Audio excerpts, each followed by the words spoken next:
When people talk about redistribution, they normally talk about taking things from one person and giving things to another, usually taking things from a wealthy person and giving to a poor person. Generally speaking, in the West, that's what we mean when conservatives say redistribution.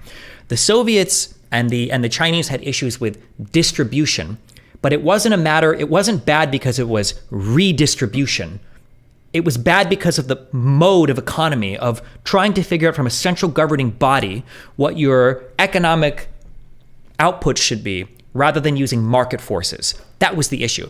But I wouldn't call that capitalism versus redistribution. It doesn't make sense. I would call this like planned or command economy versus free market or mixed market economy. That's the distinguishing. Maybe I feel like in the literature, I feel like this is how these terms are referred to. I could be wrong. Somebody can link me a paper. Maybe I'm just incorrect. But I haven't heard of a command economy or a planned economy where your inputs and outputs are dictated by a central governing body, irrespective of market forces. I haven't heard of that referred to as redistribution. Redistribution usually refers to tax schemes or taking from the wealthy, giving to the poor, generally.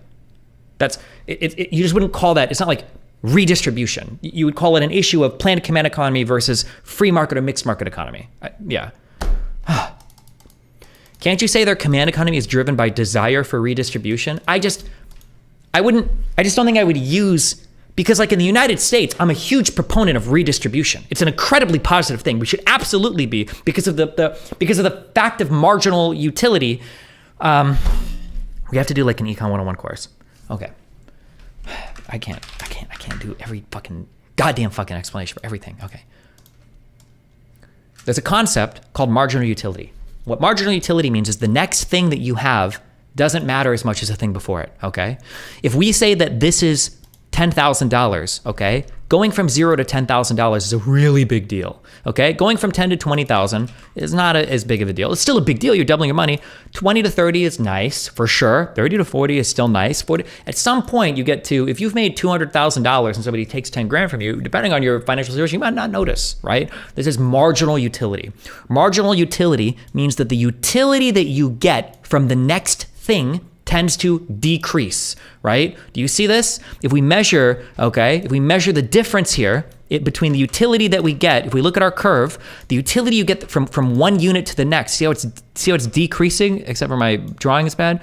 It's decreasing as the curve gets lower and lower, such that when we're up here, look at the utility difference. It's almost non-existent, right?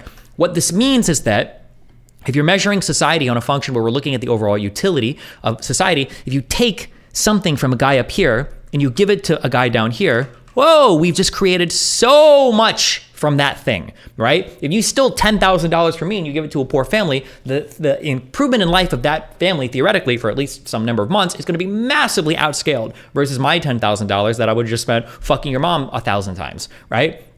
That's marginal utility, okay? If this concept is true, which it is, undeniably it's true. The concept is true, then this is the argument in favor of things like progressive taxation systems. Like, oh, wealthy people can probably afford to pay a bit more because the marginal impact on life is lower. So you take a little bit more from here, you'd redistribute down here, and then it's like, okay, right? This is a taxation scheme, and I would call this redistribution.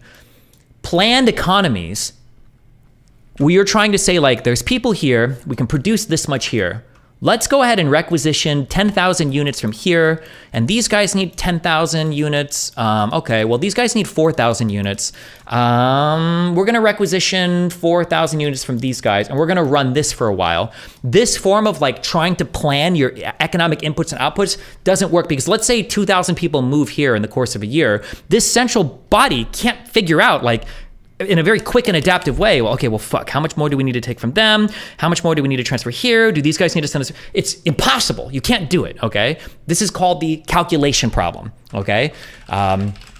Anybody that tells you this is solved with AI, tell them to rope themselves, okay? It's stupid, okay? But the calculation problem is a famous issue relating to command or planned economies, because you can't figure out. Now, if you have a free market, this problem is solved not only almost instantaneously, it's solved automatically, right? If these guys are all, if we eliminate this bullshit and they're just buying and selling, oh, well, this is super easy. A bunch of people leave here.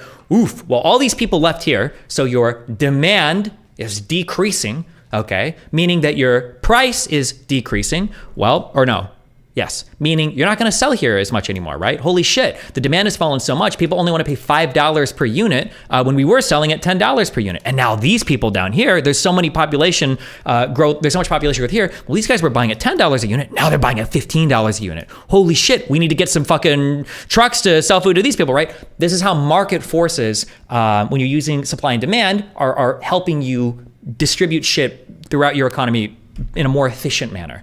The allocation is more efficient. Capital flows very quickly and identifies new money-making opportunities and moves away from things that are moving money in a very quick and efficient manner compared to planned economies or command economies where a central governing body is trying to calculate all this shit on its own. Okay. Nothing that I just spoke about here. None of this, free market versus planned, none of this I would describe as like redistribution. It's just, it doesn't make sense. Like in a free market economy, the producers here are like, in a way, kind of redistributing their supply to down here, but it doesn't make, it's just dumb. Okay. Can you explain why AI can't solve it? I mean, theoretically, if it was powerful enough, it could, but it's so many inputs and outputs. There's so much going on in an economy. There's like there's probably trillions of variables, maybe hundreds, maybe more than that, whatever is quadrillions. There's just so many variables in an economy that it's hard to adapt to all of it. With one central calculator. You might not even have access to all the information necessary to make these calculations. So is that the argument against rent control? Yes, correct. Yeah, good job. Wow, good for you, Chatter. If I was a teacher, you'd get bonus points for bringing that up.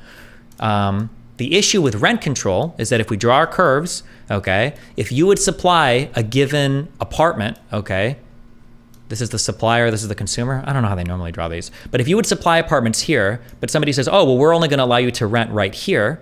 Well, what are you gonna do? You're probably gonna reduce the supply that you offer. You're gonna be investing less into whatever buildings you have. So that might mean less renovations, it might mean less new construction, or whatever. You're gonna invest less because now the price isn't as worth it for you to compete. It's not where this natural equilibrium point is for you producing a certain quantity for a certain price. How do you change the market point without price controls? Well, you can. It's not, careful with what I'm saying. Changing the market point isn't necessarily bad, okay? So for instance, okay, hold on. When I'm talking about descriptive things, okay, try to blow this out of your mind if you can. When I'm talking about descriptive things, I'm not saying that these things are necessarily bad or good, they just things that are. So for instance, let's say that there's a supply-demand curve where a company is only profitable here. And this point here represents a $1.50 an hour wage, okay? But let's say that we've set a minimum wage way the fuck up here, where you have to pay this much, okay? Well, if you said the top one is usually the supply, right? Well, at this given price, a producer might not be able to produce anything. They're like, well, fuck, this isn't even worth it. I can't produce actually below like this level. It's too much for me, right?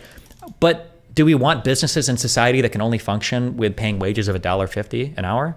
Probably not. So in that case, having certain price controls that make these things non-competitive might be good. It might be, oh, fuck it, we don't need this business in society.